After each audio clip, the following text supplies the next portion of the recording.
வானொலியில் நீங்கள் கேட்டு மகிழ்ந்த தென்கட்சி கோ. சுவாமிநாதன் அவர்களின் இன்று ஒரு தகவல் கதை தொகுப்பினை கேட்கலாம்.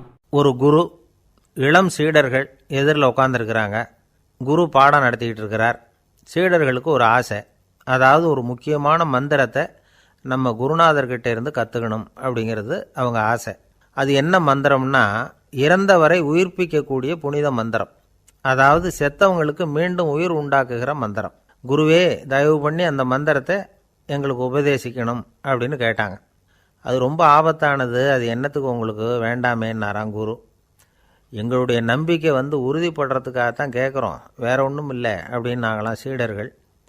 பக்குவப்படாத அறிவுங்கிறது ரொம்ப ஆபத்தானது அப்படின்னாராம் குரு. இது சீடர்களுக்கு புரியல. அது எப்படிங்க பக்குவப்படாத அறிவு ஆபத்தானதுன்னு சொல்கிறீங்க, அப்படின்னா என்ன அப்படின்னு கேட்டிருக்காங்க சீடர்கள். குரு அதுக்கு விளக்கம் கொடுத்தாராம்.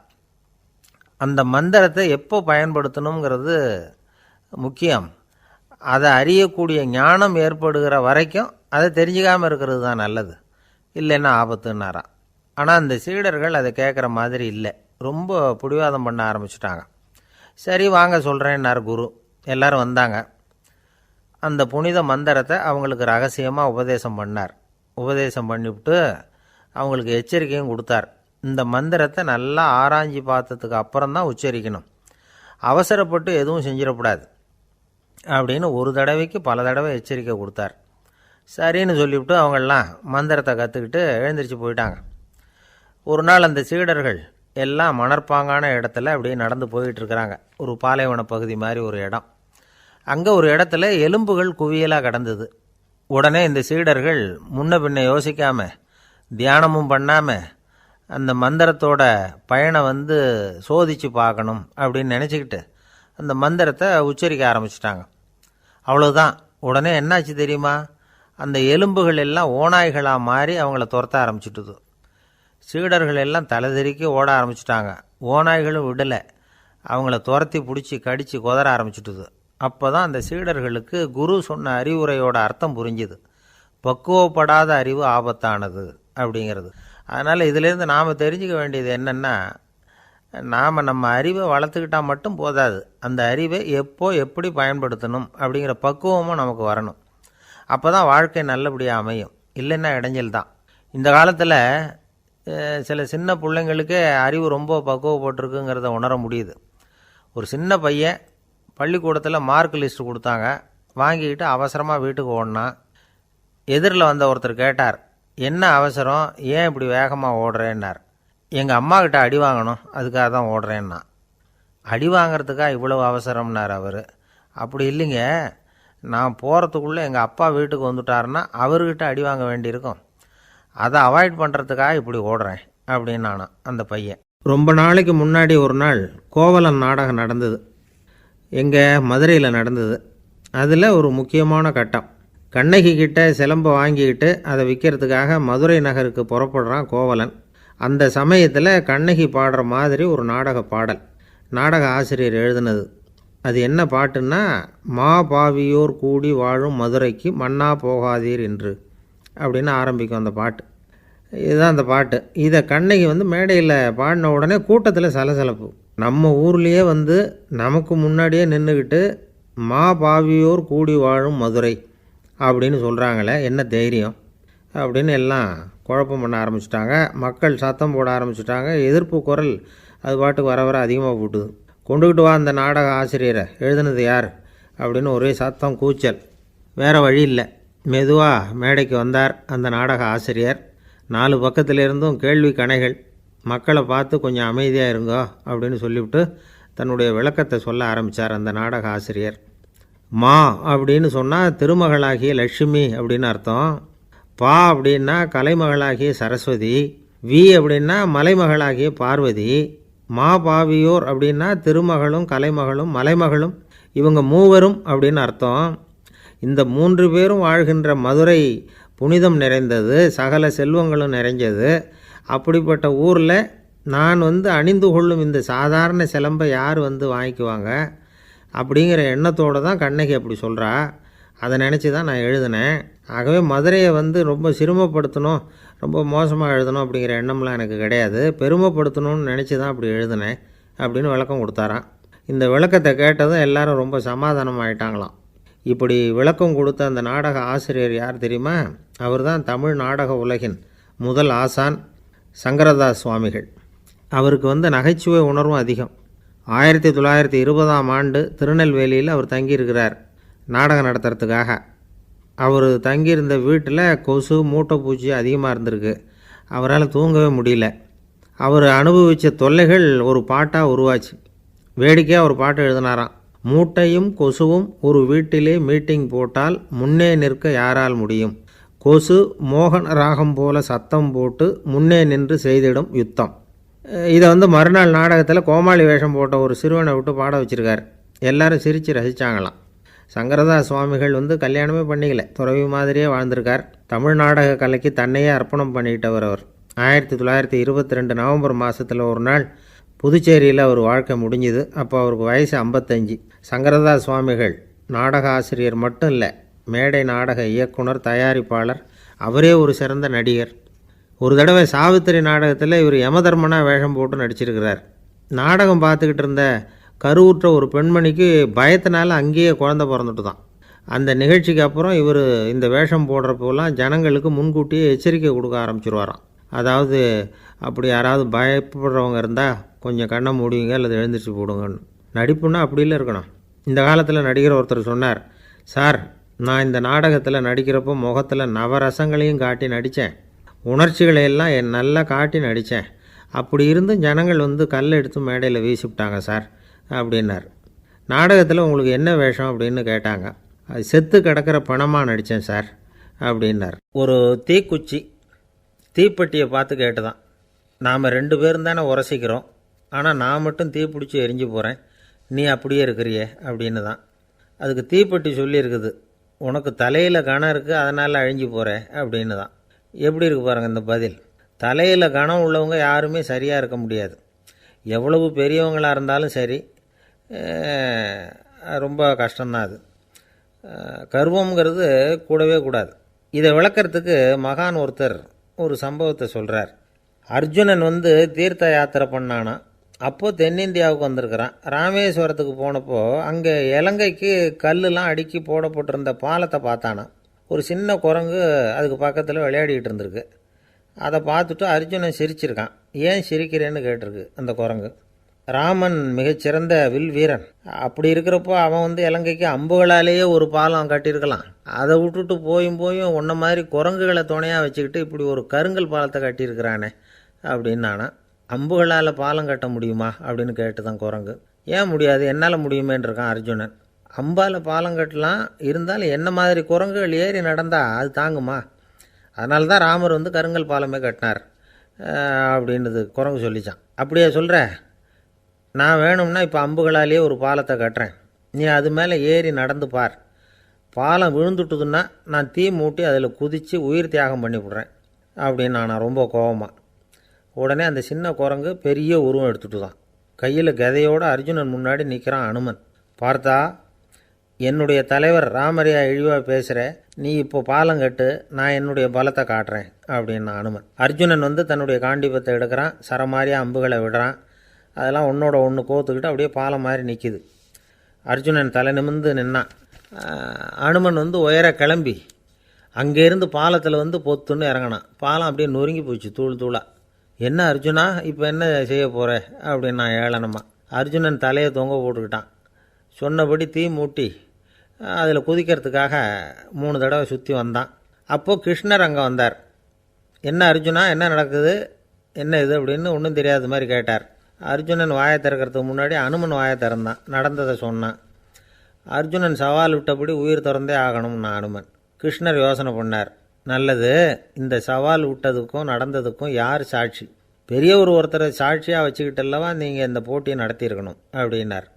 அதனால் என்ன, இப்போ மறுபடியும் அந்த போட்டியை நடத்திவிட்டா போச்சு, என்னால் அந்த அம்பு பாலத்தை நொறுக்க முடியாதா அப்படின்னு அனுமன். சரி, இப்போ மறுபடியும் அது நடக்கட்டும்னார் கிருஷ்ணர். அர்ஜுனன் அம்பு பாலம் அமைச்சான். அனுமன் ஏறி குதிச்சான். பாலம் அசைஞ்சு கொடுக்கவே இல்லை, அவ்வளோ உறுதியாக இருக்குது.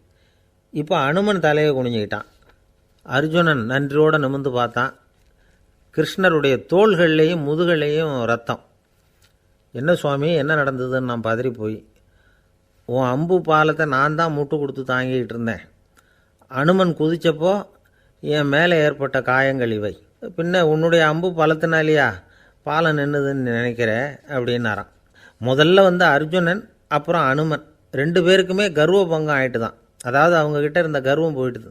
யாராக இருந்தாலும் கர்வம் கூடாதுங்கிறத இதிலேருந்து நாம் புரிஞ்சுக்கணும். இந்த காலத்தில் நாமெல்லாம் எந்த விஷயத்துக்கெல்லாம் கர்வப்பட்டுக்கிட்டு இருக்கோம் தெரியுமா? ஒரு 2 பெண்கள் தங்களுடைய கணவன்மார்களை பற்றி ரொம்ப பெருமையாக பேசிக்கிட்டாங்களாம். அதில் ஒரு அம்மா சொல்லியிருக்கு, என் வீட்டுக்காரர்கிட்ட எந்த சப்ஜெக்ட் கொடுத்தாலும் சரி அந்த விஷயத்தை பற்றி அழகாக 1 மணி நேரம் பேசுவார் அப்படின்னாங்களாம். உடனே இன்னொரு அம்மா, அது என்ன பிரமாதம், என் வீட்டுக்காரருக்கு சப்ஜெக்டே தேவையில்லை, விஷயமே இல்லாமல் நாள் பூரா பேசிக்கிட்டு இருப்பார் அப்படின்னாங்களாம். ஒரு காடு நல்ல மரம்லாம் செழிச்சு இருந்தது. அப்படிப்பட்ட காட்டில் ஒரு சாது இருந்தார். அவர் எப்படின்னா எப்பவும் ஒரு மரத்தடியில் உட்காந்துருப்பார். ஏன்னா அவருடைய இருப்பிடமே அதுதான். அவர் என்ன பண்ணுவார், 3 கல் வச்சுருந்தார். செங்கல் மாதிரி இருக்கும், ஆனால் அதை விட கொஞ்சம் பெருசாக இருக்கும். எதுக்கு அந்த 3 கல்லுன்னா அதுதான் அவருடைய படுக்கை. அதாவது தூங்குறப்ப ஒரு கல்லை தலைக்கு கீழே வச்சுக்குவார், இன்னொரு கல்லை இடுப்புக்கு கீழே வச்சுக்குவார், இன்னொரு கல்லை காலுக்கு கீழே வச்சுக்குவார். உடம்பை அப்படியே ஒரு தகட்டால் மூடிக்குவார், அப்படியே தூங்கி போடுவார். மழை பெய்யுதுன்னு வச்சுங்க, அவர் உடம்பு 3 கல் மேலே இருக்குதா, அதனால் தண்ணி அடியில் ஓடி போடும், உடம்பு நனையாது. மேலே தகடு இருக்கிறதுனால மழையும் உடம்புல படாது. அவர் தூக்கமும் கெடாது, நிம்மதியாக தூங்குவார். பகலில் அந்த 3 கல்லையும் ஒரு சேர ஒரு அடுப்பு மாதிரி வச்சு அது மேலே உட்காந்துக்குவார். அதனால் பாம்பு பூச்சி எதுவும் அவரை தொந்தரவு பண்ணுறதில்ல, அது பாட்டுக்கு நகர்ந்து போயிடும். அவர் பாட்டுக்கு நிம்மதியாக இருப்பார். யாராவது எதையாவது கொண்டுகிட்டு கொடுத்தா அதை வாங்கி சாப்பிடுவார், அவ்வளவுதான். ஒரு நாள் அந்த நாட்டு அரசன் காட்டுக்கு வேட்டையாட வந்தான். அந்த வழியாக வந்தப்போ இந்த சாது படுத்துருக்கிறத பார்த்தான், பரிதாபப்பட்டான். ஐயோ பாவம், இவர் இப்படி இந்த கல் மேலே உடம்பை வச்சுக்கிட்டு தூங்குறாரே, என்ன பாடுபடுவார், இவரை நாம் அரண்மனைக்கு அழைச்சிட்டு போய் சுகமாக நிம்மதியாக இருக்கிறதுக்கு வழி செஞ்சு கொடுப்போம், அது ரொம்ப நல்லாயிருக்கும் அப்படின்னு நினச்சான். அப்படி நினச்சிக்கிட்டே அரண்மனைக்கு வந்துட்டான். அதுக்கப்புறம் ஒரு பல்லக்கையும் 2 சேவகர்களையும் காட்டுக்கு அனுப்பி அந்த சாதுவை மெதுவாக இங்கே அழைச்சிட்டு வந்துடுங்க அப்படின்னு சொல்லி அனுப்பி வச்சான். இவங்க போய் அவர்கிட்ட விவரத்தை சொன்னாங்க. எனக்கு என்னத்துக்கு அரண்மனை வாசம் அப்படின்னார். இருந்தாலும் மன்னர் உத்தரவு, நீங்கள் அவசியம் வரணும் அப்படின்னாங்க இவங்க. சரின்னு சொல்லிவிட்டு வேறு வழி இல்லாமல் புறப்பட்டார். புறப்படும் பொழுது என்ன பண்ணார்னா, மறக்காமல் அந்த 3 கல் ஒரு தகடு அதையும் எடுத்து பல்லக்கில் வச்சுக்கிட்டார். என்னத்துக்கு இதையெல்லாம் எடுத்து வைக்கிறாரு அப்படின்னு சொல்லி அவங்க யோசனை பண்ணாங்க. இருந்தாலும் அதை பற்றி ஒன்றும் கேட்கல. பேசாமல் அவரை அழைச்சிட்டு போய் அரண்மனையில் விட்டுட்டாங்க. அரசன் ஓடி வந்தான், வரவேற்றான், அறுசுவை உணவு படைத்தான். அவர் படுக்கிறதுக்கு தங்க கட்டில், பட்டு மெத்தை, இப்படி எல்லாம் ஏற்பாடு பண்ணி வச்சான். இங்கே படுத்து ஓய்வு எடுத்துங்க அப்படின்னு சொல்லிவிட்டு அவன் பாட்டு போயிட்டான். மறுநாள் காலையில் பார்க்குறான், சாது படுத்துருக்கிறார். எப்படி தெரியுமா, அந்த பட்டு மெத்தை மேலே 3 கல்லையும் வச்சு வழக்கம் போலவே அது மேலே படுத்துருக்கிறார். அதுக்கு மேலே தகடு. அரசன் பார்த்துட்டு அதிர்ச்சி ஆகிட்டான். என்ன சுவாமி இப்படி அப்படின்னா, சாது சொன்னார், எனக்கு தேவையும் இல்லை குறையும் இல்லை, எல்லா இடத்துலையும் எனக்கு ஒரே மகிழ்ச்சி தான் அப்படின்னார். மகிழ்ச்சிங்கிறது தங்க கட்டிலேயோ பட்டு மெத்தையிலேயோ இல்லை, அது மனசில் இருக்கிற ஒரு விஷயம். உண்மையான மகிழ்ச்சிக்கு வழி மனப்பக்குவம் அப்படிங்கிறது அந்த அரசனுக்கு புரிஞ்சுதான். இந்த காலத்தில் ஒரு சாமியார், அவரை தேடி ஒரு சீடன் வந்தான். என்னாச்சு தெரியுமா, சுவாமி எனக்கு நிம்மதி வேணும், அதுக்கு என்ன வழின்னு கேட்டான். சாமியார் நிமிர்ந்து பார்த்தார். அப்புறம் சொன்னார், நீ ஏகப்பட்ட பேர்கிட்ட கடன் வாங்கியிருக்கிற, அதையெல்லாம் திருப்பி கொடுத்தா தான் உனக்கு நிம்மதி கிடைக்கும்னார். இவனுக்கு ஆச்சரியம். அது எப்படி சாமி, அவ்வளவு கரெக்டாக நான் கடன் வாங்கினதை கண்டுபிடிச்சிங்க அப்படின்னா, உனக்கு கடன் கொடுத்து சாமியாராக போனதே நான் தான்ப்பா, அதனால தான் இந்த கதிக்கு வந்தேன், என்கிட்டயே நிம்மதிக்கு வழி கேட்குறியே, அதுதான்டா வேதனை அப்படின்னாராம் அவர். ஒரு நண்பர், அவர்கிட்ட பேசிக்கிட்டு இருந்தேன். மனித உறவுகள் பற்றி அவர் சொல்லிகிட்டு இருந்தார். அமெரிக்காவில் தந்தை மகன் உறவு எப்படி இருக்குது அப்படிங்கிறத விளக்கிறதுக்கு அவர் ஒரு கதையை சொன்னார். ஒரு அப்பா பகல் பூராவும் அலுவலகத்தில் வேலை, ஓடி ஆடி உழைச்சிக்கிட்டு களைச்சி போய் ராத்திரி 10 மணிக்கு மேலே வீடு திரும்பினான். வீட்டு வாசலில் அவரோட மகன் காத்துக்கிட்டு இருக்கிறான், இன்னமும் தூங்கலை. அப்பாவை வாசல்லையே தடுத்து நிறுத்தி, அப்பா உனக்கு சம்பளம் எவ்வளவு அப்படின்னு கேட்குறான். ஏற்கனவே ஆஃபீஸ் பிரச்சனைகளால் அலுத்து போய் திரும்புகிற அப்பாவுக்கு கோவம் வந்துடுது. என்னடா இப்படிலாம் கேளுன்னு உங்கள் அம்மா உனக்கு சொல்லி கொடுத்தாளா அப்படின்னு சொல்லிவிட்டு உள்ளே போய் சட்டையை கழட்டி மாட்டிவிட்டு குளிச்சுவிட்டு மறுபடியும் வெளியில் வந்து உடையை மாற்றுகிற சமயம் அப்போ மறுபடியும் மகன் உள்ளே வந்து நிற்கிறான் அவர் முன்னாடியே. அப்பா உனக்கு எவ்வளவு சம்பளங்கிறான் மறுபடியும். அப்பாவுக்கு எரிச்சல் அதிகமாகிட்டுது. மணிக்கு $20 போதுமா அப்படின்னார். அப்படின்னா எனக்கு ஒரு $10 தர முடியுமான்னா மகன். இதுக்கு தான் என் சம்பளம் எவ்வளவுன்னு கேட்டியா?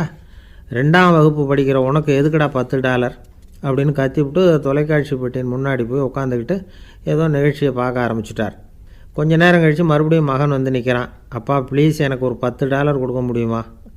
மகனுடைய கண்களில் கண்ணீர். என்னடா அவன் கண்ணீரை காட்டி காரியம் சாதிக்கலாம்னு பார்க்குறியா? ஒரு காசு கூட கொடுக்க மாட்டான் போ அப்படின்னு விரட்டி விட்டான். மகன் கண்ணீரை தொடச்சிக்கிட்டே கண்ணை தொடச்சிக்கிட்டு பேசாமல் போய் படுத்துக்கிட்டானா. கொஞ்ச நேரம் ஆச்சு. அப்பாவோட கோபம் கொஞ்சம் கொஞ்சமாக குறைஞ்சிது. பிள்ளைகிட்ட கோபமாக கத்துனது தப்பு தாங்கிறது புரிஞ்சுது அவனுக்கு. எழுந்திரிச்சு போனான், படுக்கை இறக்கி போனான். மகனை பார்த்தான். அவன் தலையணையை கட்டி பிடிச்சிக்கிட்டு அழுதுகிட்டு இருக்கிறான். அவனை மெல்ல நெருங்கி அவங்ககிட்ட எதமாக பேசுகிறதுக்கு ஆரம்பித்தானான். எதுக்குடா உனக்கு $10 பள்ளிக்கூடத்தில் கேட்டாங்களா அப்படின்னு கேட்டானான். மகன் சொல்லியிருக்கான், இல்லை டாடி, உனக்கு 1 மணி நேரம் சம்பளம் $20ன்னு சொன்னேன். நீ ஏற்கனவே எனக்கு கொடுத்த பாக்கெட் மணி $10 என்கிட்ட இருக்குது. இப்போ நீ இன்னொரு $10 கொடுத்தீங்கன்னா அதையும் சேர்த்து $20 ஆகிடும். அந்த $20 நான் உனக்கு கொடுத்துருவேன். அப்படி கொடுத்தா நீ என் கூட 1 மணி நேரம் செலவழிப்ப இல்லையா? அதுக்காக தான் $10 கேட்டேன் அப்படின்னு சொன்னானோ. அந்த அப்பா கண்ணு கலங்கி போச்சான். ஆதரவோடு தன்னுடைய மகனை கட்டி பிடிச்சி அழ ஆரம்பிச்சிட்டாராம். இதுதான் நண்பர் சொன்ன கதை. அமெரிக்கா மட்டும் இல்லை, உலகம் பூராவும் இன்றைக்கி மனித உறவுகள் இப்படி தான் மாறிட்டுருக்கு. பெரியவர்கள் அறிவுரை என்ன தெரியுமா? உங்கள் குழந்தைகளிடமிருந்து குழந்தை பருவத்தை பிரித்து விடாதீர்கள் அப்படிங்கிறது தான். அதாவது இன்றைய குழந்தைகள் தங்கள் பிருந்தாவனத்தை இழந்து விடுகிறார்கள் அப்படிங்கிறது அவங்களுடைய கருத்து. இந்த நிலைக்கு நாம் காரணமாக இருந்துடக்கூடாது. குழந்தைகளோட விளையாடுவோம், குடும்பத்தோடு உறவாடுவோம் அப்படிங்கிறது தான் நம்முடைய நோக்கமாக இருக்கணும். இன்றைய உறவு முறைக்கு இன்னொரு உதாரணம் சொல்லுவாங்க. ஒருத்தர் வந்தாராம், அவர் பக்கத்தில் ஒரு சின்ன பையன். நாம் அவரை விசாரிக்கிறோம், யார் இந்த பையன் அப்படின்னா அவர் சொல்கிறார், இவன் எனக்கு தூரத்து உறவு அப்படின்னாராம். இந்த தூரத்து உறவுன்னா எப்படின்னு இருக்கான். இதுக்கு அவன் சொல்லியிருக்கிறான், இவன் எங்கள் அப்பாவுக்கு 8வது புள்ளை அப்படின்னானான். நம்பிக்கை இல்லைன்னா இந்த உலகத்தில் நாம் நடமாடவே முடியாது. அவநம்பிக்கையோடு இருந்துக்கிட்டு இருந்தால் என்றைக்கும் அவஸ்தை தான். நாம் நம்புறது நடக்குதோ இல்லையோ அது வேறு விஷயம். ஆனால் எதையும் நம்பி தான் நாம் அடி வைக்க வேண்டியிருக்கு. வேறு ஒன்றும் வேணாம், ஒரு லாட்ரி சீட்டு வாங்குகிறோம். அது எங்கே நமக்கு விழப்போகுது அப்படிங்கிற அவநம்பிக்கையோடவா வாங்குகிறோம்? பரிசு நமக்கு தான் அப்படிங்கிற நம்பிக்கை உள்ளூர இருக்கிறதுனால தான் அதை வாங்குகிறோம். இருந்தாலும் முடிவு வேறு மாதிரி ஆகிடுது. அதுக்காக மனசு சோர்ந்து போகிறதில்ல. அடுத்த மாதமும் சீட்டு வாங்குகிறோம். இந்த நம்பிக்கை தான் மனித வாழ்க்கைக்கு ஆதாரம். ஒரு கடையில் போய் டீ சாப்பிட்றீங்க. அந்த டீ நல்ல டீ தானா, அதில் விஷம் கலந்துருக்குமா அப்படிங்கிற சந்தேகம் வந்துட்டுதுன்னு வச்சுங்க. அதுக்கப்புறம் அதை எப்படி நீங்கள் சாப்பிட முடியும்? நம்பி தான் சாப்பிட்ணும். ரயில் ஒழுங்காக போய் சேருங்கிற நம்பிக்கை இருக்கிறதுனால தான் அதில் ஏறி உட்காடுறோம். லெட்டர் ஒழுங்காக போய் சேருங்கிற நம்பிக்கை இருக்கிறதுனால தான் பெட்டியில் போடுறோம். சரி, நம்ம கதையெல்லாம் நம்மளோட இருக்கட்டும். மனித நம்பிக்கை எந்த அளவுக்கு உறுதியாகவும் அறிவுபூர்வமாகவும் இருக்கணுங்கிறதுக்கு அலெக்சாண்டர் வாழ்க்கையில் நடந்த ஒரு சம்பவத்தை உதாரணமாக சொல்லலாம். இந்த உலகத்தையே ஜெயிக்கணும்னு புறப்பட்டார் அலெக்சாண்டர். ஒரு கட்டத்தில் அவர் சிட்னஸ் நதி கரைக்கு சேர்ந்தார். அந்த சமயத்தில் அவருக்கு கடுமையான நோய் வந்துட்டுது. அவர் கூடவே வந்திருந்த கிரேக்க வைத்தியர்கள் என்னென்னமோ முயற்சியெல்லாம் பண்ணி பார்த்தாங்க. இருந்தாலும் அலெக்சாண்டருக்கு வந்திருக்கிறது என்ன நோய்ங்கிறத அவங்களால கண்டுபிடிக்க முடியல. ஏன்னா அந்த பகுதியில் உள்ளவங்களுக்கு மட்டுமே அதிகமாக வரக்கூடிய ஒரு வினோதமான நோயாக இருந்தது அது. ஆனால் அவர் இருக்கிற இடம் எதிரியோட இடம், பாரசீக மன்னனோட ஆளுகைக்கு உட்பட்ட இடம். என்ன பண்ணுறது அப்படின்னு எல்லாரும் யோசனை பண்ணாங்க. பாரசீக மன்னனோட அரண்மனையில் இருக்கிற வைத்தியர் வந்தால் இந்த நோயை குணப்படுத்தி விடுவார் அப்படின்னு சொன்னாங்க. இருந்தாலும் எதிரியோட நாட்டில் இருக்கிற வைத்தியரை கூப்பிட்டு எப்படி நம்பி வைத்தியம் பார்க்க சொல்கிறது அப்படின்னு சொல்லி எல்லோரும் தயங்கினாங்க. ஆனால் அலெக்சாண்டர் தயங்கலை. பரவாயில்ல, அழைச்சிட்டு வாங்கன்னு விட்டார். உடனே அவரை போய் அழைச்சிட்டு வந்துட்டாங்க. அவர் வந்தார். அலெக்சாண்டர் உடம்பை பரிசோதனை பண்ணி பார்த்தார். சரி, இதை குணப்படுத்தி விடலாம், பயப்பட வேண்டியதில்லை. ஆனால் இதுக்கு ஒரு மூலிகை ரசம் தயார் பண்ணி கொடுக்கணும்.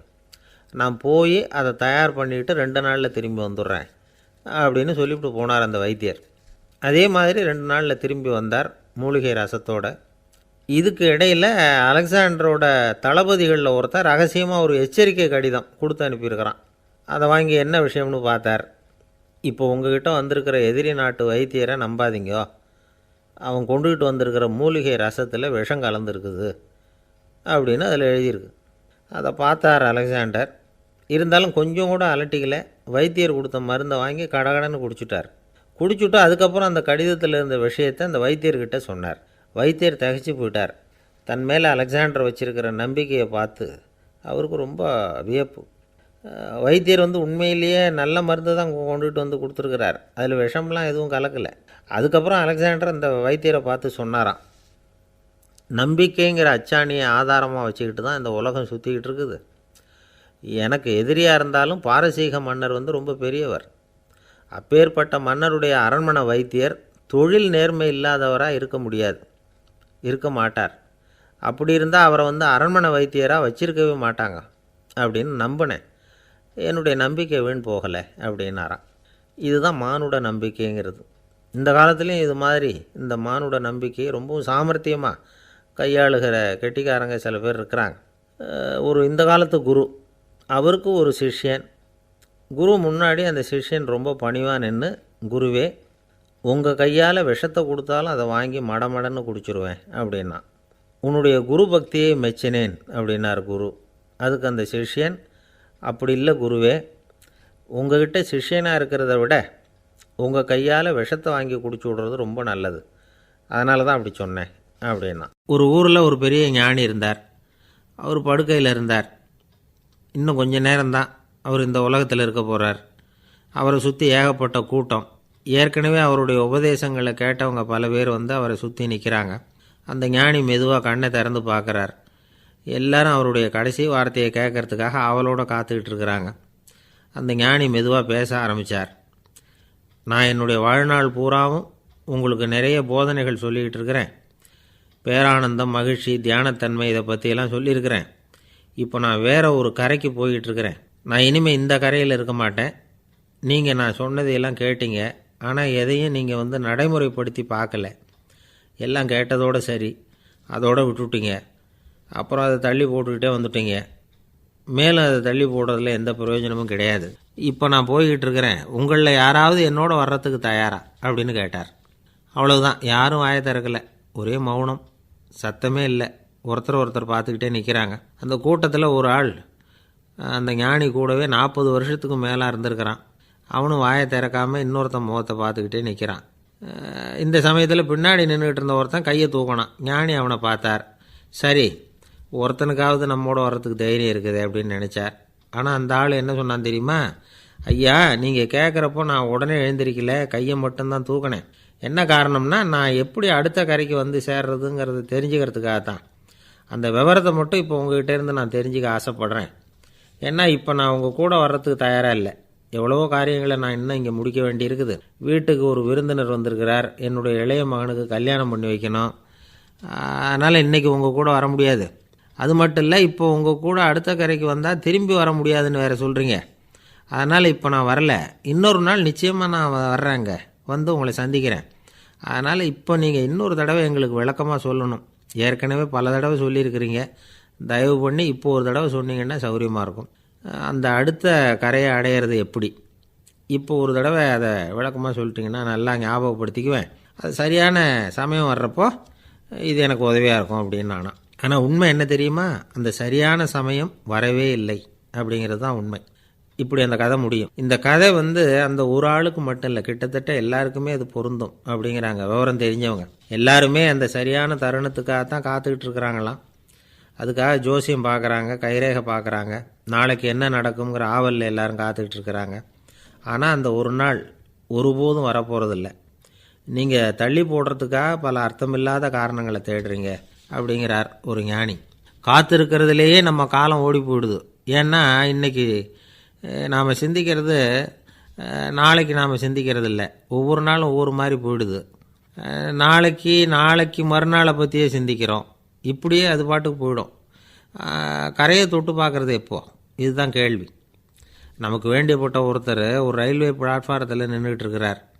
அங்கே இருக்கிறவங்ககிட்ட கேட்குறாராம், விசாரிக்கிறார், ஏங்க கிழக்க போகிற ரயில் போயிட்டுதுங்களான்னாராம்.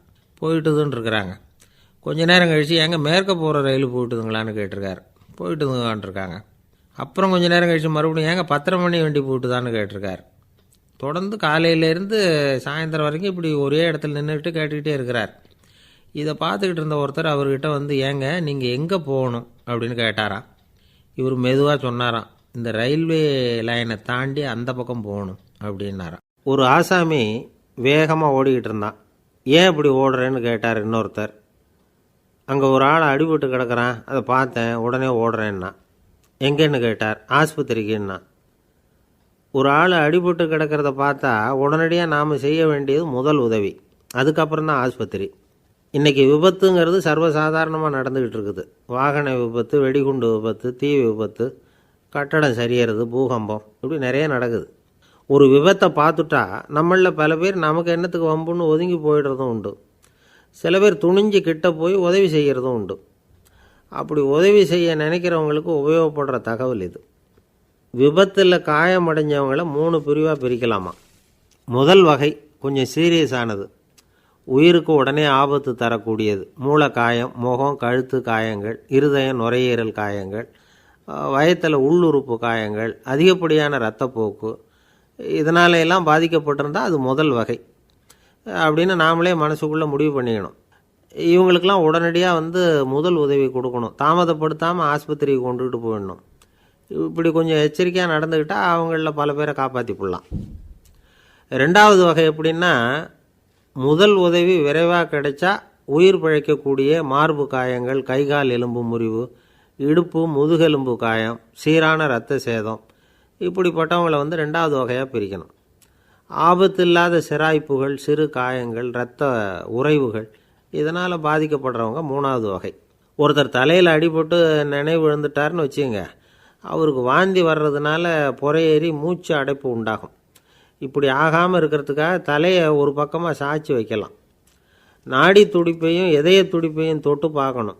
அது குறைஞ்சிருந்தாலும் சரி, நின்று இருந்தாலும் சரி, அவர் மார்பை நிமிஷத்துக்கு 80 தடவை உள்ளங்கையால் அழுத்தி இதய துடிப்பை மீட்கிறதுக்கு உதவி பண்ணணும். கழுத்தில் காயம்பட்டாலும் ஆபத்து அதிகம். கழுத்துக்கு அடியில் ஒரு துண்டை மடித்து வைக்கலாம். 2 பக்கமும் சின்ன தலையணை அல்லது துணி மடிப்புகளை வச்சு கழுத்தை அதிகமாக அசையாமல் பார்த்துக்கலாம். முதுகெலும்பு முறிஞ்சிருக்குமோ அப்படிங்கிற சந்தேகம் இருந்ததுன்னா அவரை அதிகமாக அசைய விடக்கூடாது. அதிகமாக அசைஞ்சால் தண்டு இடத்துல பாதிப்பு ஏற்பட்டு கைகால் விளங்காமல் போயிடும். அவரை ஒரு கனமான போர்வை இல்லைன்னா பாயில் படுக்க வச்சு 4 பேர் மெதுவாக தூக்கி மருத்துவ உதவிக்கு அனுப்பி வைக்கலாம். கையெலும்பு முறிஞ்சிருந்தால் முறிஞ்ச பாகத்தை உடம்போடு சேர்த்து அசையாமல் கட்டி போடலாம். கால் எலும்பு முறிஞ்சிருந்தால் மற்ற காலோடு சேர்த்து கட்டி போடலாம். முறிஞ்ச பாகம் தொங்காமல் பார்த்துக்கணும். அப்போ தான் வீக்கம் உண்டாகாமல் இருக்கும். வெட்டு காயம், குண்டடிப்பட்ட காயம், இதிலெல்லாம் ரத்தப்போக்கு அதிகமாக இருக்கும். ரத்தம் வெளியேற ஆபத்து அதிகம். சுத்தமான துணியை பல மடிப்புகளை மடித்து காயத்தின் மேலே வச்சு அழுத்தமாக ஒரு 10 நிமிஷம் பிடிச்சிக்கணும். ரத்தம் நின்ன உடனே காயத்துக்கு கட்டு போடலாம். சில சமயம் காயம்பட்ட பாகத்தை உயரமாக தூக்கி பிடிச்சிக்கிட்டா தான் ரத்த கசிவு நிற்கும். இந்த விவரங்களையெல்லாம் கொஞ்சம் மனசில் வாங்கி வச்சுக்கிட்டோம்னா சமயத்தில் உதவும். ஏன்னா இந்த காலத்தில் விபத்து எந்த ரூபத்தில் எப்போ வரும்னு யூகிக்கவே முடியல. நண்பர் ஒருத்தர் சொன்னார், நேற்றுக்கு பாருங்கள் சார், என் கண்ணு முன்னாடியே ஒரு சின்ன விபத்து நடந்ததுன்னார். என்னன்னு விசாரித்தோம். ஒரு பஸ்ஸில் வந்துக்கிட்டு இருந்தேன். அந்த பஸ்ஸில் பின்பக்கம் படி ஓரமாக நின்றுக்கிட்டு இருந்த ஒருத்தர் ரோட்டில் விழுந்துட்டார். டிரைவர் அதை கவனிக்கலை, நிறுத்தாமல் அவர் பாட்டுக்கு போகிறாருன்னார். கண்டக்டர் உடனே விசில் கொடுத்து பஸ்ஸை நிறுத்த வேண்டியது தானே அப்படின்னோம். அதுதான் சார் முடியாமல் போச்சுன்னார் அவர். ஏன்னு கேட்டாங்க. தவறி கீழே விழுந்ததே அந்த கண்டக்டர் தான் சார் அப்படிங்கிறார். ஒரு சீன தேசத்து அரசர் இருந்தார். அவருக்கு வயசாயிட்டுது. அவருக்கு அடுத்தபடியாக அவருடைய புள்ள பட்டத்துக்கு வரணும், ஆட்சி பொறுப்பை ஏற்றுக்கணும். ஒரு நல்ல தலைவனுக்கு இருக்க வேண்டிய பண்புகள்லாம் தன்னுடைய மகனுக்கு இருக்கணும்னு விரும்பினார் அந்த அரசர். அதனால் இளவரசனை பக்கத்தில் இருந்த ஒரு குரு கிட்ட அனுப்புனார். இளவரசன் அவர்கிட்ட போய் சேர்ந்தான். அந்த குரு என்ன பண்ணார் தெரியுமா? இவனை பார்த்து சொன்னார், இதை பாருப்பா, நீ என்ன பண்ணுற, இப்போவே பக்கத்தில் இருக்கிற காட்டுக்கு போ, நடு காட்டில் போய் ஒரு இடத்துல உட்காந்துக்கோ. அங்கே என்னென்ன சத்தம்லாம் உன் காதில் விழுதுன்னு கவனித்து கேளு. உன் காதில் விழுந்த ஓசைகள் என்னென்னங்கிறத என்கிட்ட சொல்லு, அதுதான் எனக்கு தெரியணும், உனக்கு வேலையும் அதுதான் அப்படின்னு சொல்லி அனுப்பி வச்சுட்டார். இளவரசன் காட்டுக்கு போனான். குரு சொன்னபடியே ஒரு இடத்துல உட்காந்து கவனித்து கேட்டான். அதுக்கப்புறம் குருக்கிட்ட திரும்பி வந்தான். என்னென்ன சத்தம்லாம் கேட்ட அப்படின்னு கேட்டார் குரு. குருவே, காட்டில் நான் பறவைகள் சத்தம்லாம் கேட்டேன், மிருகங்களின் ஓசையையும் கேட்டேன், இதை தவிர இடி மின்னல் மழை இதுகளோட சத்தத்தையும் கேட்டேன் அப்படின்னா. குரு யோசனை பண்ணார். நீ இன்னமும் சரியாக கேட்கல, அதனால் மறுபடியும் காட்டுக்கு போ, கொஞ்ச நாள் தங்கியிருந்து கேட்டுட்டு வா அப்படின்னார். இளவரசனுக்கு ஒன்றும் புரியல. இருந்தாலும் குருவின் கட்டளையாச்சே, மறுக்க முடியுமா? உடனே அவன் மறுபடியும் காட்டுக்கு போனான். ஒரு இடத்துல உட்காந்தான். கொஞ்ச நேரம் உன்னிப்பாக கவனித்து கேட்டான். சில நாள் கழித்து குருக்கிட்ட திரும்பி வந்தான். குருவே, இந்த தடவை சில துல்லியமான சத்தங்களை எல்லாம் கேட்டான். தேனீ பறக்கிற சத்தம், நீரோடையின் மெல்லிய ஓசை, இதெல்லாம் கேட்டேன்னா. குரு சிரித்தார். நீ மறுபடியும் காட்டுக்கு போ, இன்னும் சில நாள் அங்கே இரு, முழுமையாக கவனமாக கேட்டுக்கிட்டு வா அப்படின்னு சொல்லி அனுப்பி வச்சுட்டார். இளவரசனுக்கு குழப்பம் அதிகமாயிட்டுது. ஒன்றுமே புரியல. மறுபடியும் காட்டுக்கு போனான். மௌனமாக ஒரு இடத்துல உட்காந்துட்டான். அப்படியே தியானத்தில் ஆழ்ந்துட்டான். சில நாளில் அவனுக்கு இதுவரை கேட்காத ஓசைகள்லாம் கேட்க ஆரம்பிச்சிட்டுது. இதைத்தான் நான் கேட்கணும்னு என்னுடைய குரு எதிர்பார்த்துருக்கிறாருங்கிறத புரிஞ்சுக்கிட்டான். உடனே குருக்கிட்ட ஓடனான். குருவே, இந்த தடவை காதுகளுக்கு கேட்க முடியாத சில ஓசைகளை கூட என்னால் உணர முடிஞ்சுது. பூ மலருகிற ஓசை, சூரியனால் பூமி சூடாகிறப்போ எழுகிற ஓசை, காலை பனித்துளியை இந்த புல்லுலாம் குடிக்கிற ஓசை, இது எல்லாம் என்னால் நல்லா கேட்க முடிஞ்சுது அப்படின்னா. குருவுக்கு இப்போ தான் திருப்தி ஏற்பட்டு தான். இளவரசனை பார்த்து சொன்னார், இதை பாருப்பா, இப்போ தான் நாட்டை ஆளுகிற தகுதி உனக்கு வந்திருக்குது அப்படின்னு சொல்லி அதுக்கு விளக்கமும் கொடுத்தாராம். எந்த அரசன் தன்னுடைய மக்களின் இதயம் பேசுகிற மௌன மொழியை, மௌன வார்த்தைகளை கேட்குறானோ அவன்தான் ஆள தகுதி உள்ளவன். எந்த அரசன் தன்னுடைய மக்களின் உணர்ச்சிகளை உண்மையாக உணர்றானோ அவன்தான் முதன்மையான அரசன். போலி வார்த்தைகளை மட்டும் கேட்டுட்டு பல மௌன ராகங்களை காதில் வாங்கிக்காதவன் அரசனே இல்லை. எந்த நாட்டில் எப்போ ஒரு அரசன் தன்னுடைய மக்களின் உணர்ச்சிகளை கேட்க மறுக்கிறானோ அன்னையிலேருந்தே அந்த நாடு அழிய தொடங்குது அப்படின்னு அர்த்தம். இதுதான் அந்த குரு இளவரசனுக்கு போதித்தது. வாயால் பேசுகிறத மட்டும் கேட்டு ஏமாறக்கூடாது, உணர்ச்சிகளையும் கேட்குறதுல தான் மனப்பக்குவம் உண்டாகும். மக்கள் உணர்ச்சிகளை புரிந்து கொள்ளாத அரசர்கள் நீடிச்சிருக்க முடியாது. அது மாதிரி நாடுகளில் அடிக்கடி குழப்பம் தான் உண்டாகும். அப்படி இருந்தால் அடிக்கடி ஆட்சி மாறிக்கிட்டு இருக்கும். அப்படிப்பட்ட ஒரு தேசம், அங்கே ஒரு சிறைச்சாலையில் 3 கைதிகள் பேசிக்கிட்டு இருந்தாங்க. ஒருத்தன் சொன்னான், நான் இந்த நாட்டு ராஜாவை எதிர்த்து பேசிக்கிட்டு இருந்தேன், அதனால் என்னை பிடிச்சி கொண்டாந்து இங்கே போட்டுட்டாங்க அப்படின்னா ஒருத்தன். இன்னொருத்தன் சொன்னான், நான் இந்த நாட்டு ராஜாவை ஆதரித்து பேசிக்கிட்டு இருந்தேன், அதனால் என்னை பிடிச்சி கொண்டாந்து இங்கே தள்ளிவிட்டாங்க அப்படின்னா. அது சரி, நீ என்ன தப்பு பண்ண அப்படின்னு சொல்லி 3வது ஆளை பார்த்து இவங்க கேட்டாங்க. அதுக்கு அந்த ஆள் சொல்கிறான், நான் தான் இந்த நாட்டு ராஜா அப்படின்னானான்.